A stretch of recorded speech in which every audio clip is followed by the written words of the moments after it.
জায়গার মধ্যে বালু পড়ছে, শুধু বালুর ধুলো ছাড়া কিছুই নেই।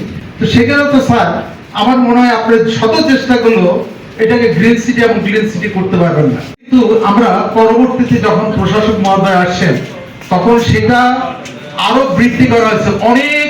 আমি তখন বিভিন্ন মিটিং গুলোতে আমি থাকতাম, সকল মিটিংয়ে, যে সব বকেয়া শোধ করে কর্মচারীদের বেতন দিয়ে পেনশন দিয়ে আরো উদ্বৃত্ত রেখেছে। এই কারণে আমি ধন্যবাদ জানাচ্ছি প্রশাসক মহোদয়, আমাদের আগের প্রশাসক মহোদয়কে।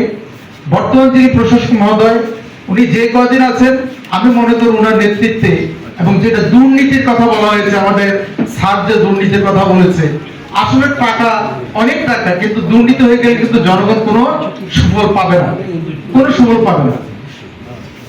আর আরেকটা বিষয় হচ্ছে এখানে লেখা আছে গ্রিন সিটি ক্লিন সিটি। এখন গ্রিন সিটি ক্লিন সিটি কিভাবে হবে?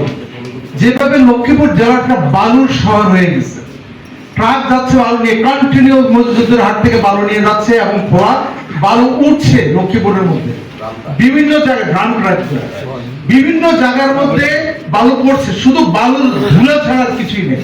তো সেখানে তো স্যার আমার মনে হয় আপনার শত চেষ্টা করলো এটাকে গ্রিন সিটি এবং ক্লিন সিটি করতে পারবেন না। তো এই বিষয়টা মাঝখানে কিন্তু একবার আপনারাই কিন্তু করেছিলেন যে বালুভর্তি ট্রাককে এটা তেরপাল দিয়ে ভালো মতন পেঁচিয়ে যেন কোনো রকম বালু বের না হয়।